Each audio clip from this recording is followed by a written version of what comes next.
Are you a sound engineer struggling with singers who complain that they can't hear themselves well or say they sound like they're underwater when they're using ear monitors? That could be the occlusion effect. And today I'm going to give you 4 pro tips that I use as a professional sound engineer to fix that. Whether you're mixing for a live gig or you're just setting up in this studio, these techniques will give your singers the clarity that they need. So it doesn't matter if you're a seasoned pro or you're just starting out, this is a must watch for any sound engineer or enthusiast working with singers on in-ears. My name is E, and here at Mixing Pixels, we're huge advocates for the use of in-ear monitors wherever you are in your musical journey. In a previous video, we talked about one reason that kept singers from using in-ear monitors, that being the occlusion effect. That is, they can hear a lot of the low frequencies, but not so much of the mid and high frequencies. That's what gives them the sense of singing underwater. First off, let me explain what it is and why it happens. We can hear things around us because those sounds travel from a source all the way to our ear canal. That includes our own voice. But when we cover our ears or our ear canals and we try to speak or we try to sing, we still can hear ourselves, but not from the sounds traveling to our ear canals, but from our own bones and our own skull vibrating. That's why it sounds weird and it sounds like we are underwater. Now that we know what the occlusion effect is, let me give you 4 pro tips that you can use to fix a singer's in-ear mix. Use room mics. We mentioned this in a previous video. This is a possible solution for when singers or musicians feel isolated when they're using in-ear monitors. But it can also help with the occlusion effect because they could bring all those mid and high frequencies that you're losing by covering your ear canal. EQ the singer's channel. In this scenario, we're essentially counter-EQing the frequencies of the occlusion effect. If you know how to read an audio frequency spectrum such as this, then you will find this tip very helpful. But if you don't know how to read that, then you can check our video where we explain what it is and how to read it confidently. Here's what the occlusion effect looks like in the audio frequency spectrum. You can see that there's a rise in the low frequencies. There's also a big rise in the mid-low frequencies. It comes down a bit. It rises again at around 800 Hertz. Then it comes all the way down to a big dip between 2 and 3 kilohertz. And that sounds like this.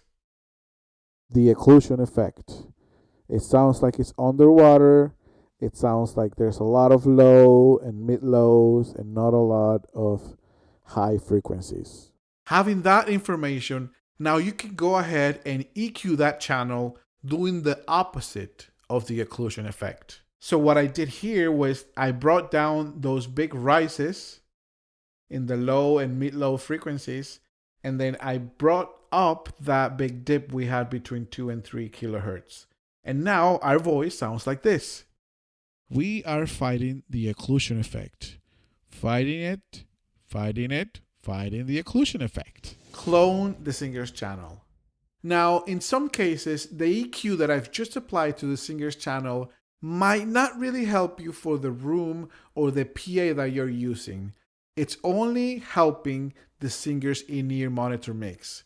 What do you do then? If you're using a digital sound desk, and it could be any sound desk from your X32 to your M32, all the way to the more advanced Yamahas and Digicos and etc., then you have the option of cloning a channel. What that means is you can have 2 channels having the same source. And I'm going to explain it now on the screen. So if I have my singer on channel number 3, and you can see there that I have all the EQs done to fight the occlusion effect, that's fine. But that's not really going to help us in our PA or in our room. So what I will do is I will take the channel next to it, or it can be any channel for that matter, but I want to take the one next to it.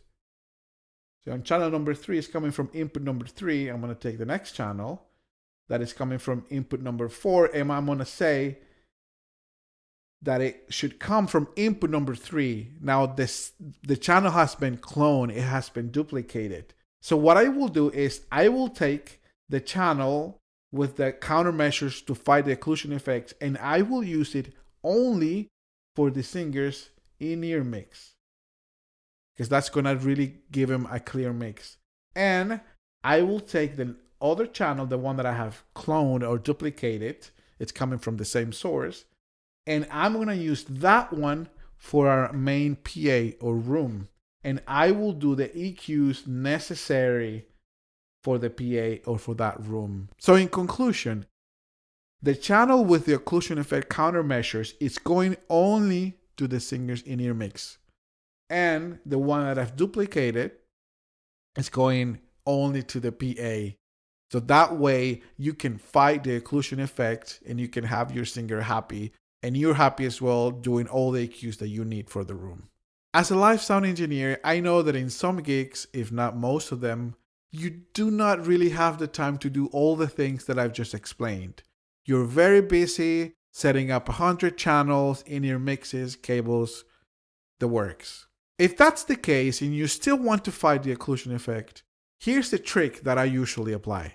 So what I do is that I go to the singer's in-ear mix, this one right here.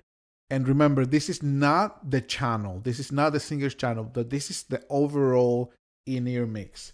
And what I do is, since I know that the singer is going to have a lot of low and mid-low frequencies, what I do is I bring down the low frequencies and I bring down some of that low mid area. And then I bring up some of that close to between 2 and 3 kilohertz. That's going to give him already clarity to his in-ear mix. Now, you want to be careful with cutting all the low frequencies, because the singer might complain that their mix is losing body. So you want to be careful with that. If they're complaining about that, then you can bring that back up. But that's a quick way or a quick trick that you can apply to fight the occlusion effect in the singer's in-ear mix. I've even seen some sound engineers do the following. They put a low cut and they bring it all the way close to 200 hertz, 300 hertz, sometimes even close to 400 hertz, because they trust or they know that the singer is getting a lot of low frequencies from the PA, from the monitors, from the stage in general. So there you go. Those are 4 pro tips that you can start using today to fight the occlusion effect and to keep your singers happy. I hope you found this helpful. Please leave us a comment down below if you've tried any of the tips that we have mentioned today, or if you have your own tricks to fight the occlusion effect. For more videos about in-ear monitors or audio in general, follow us and check the links in the description box. See ya!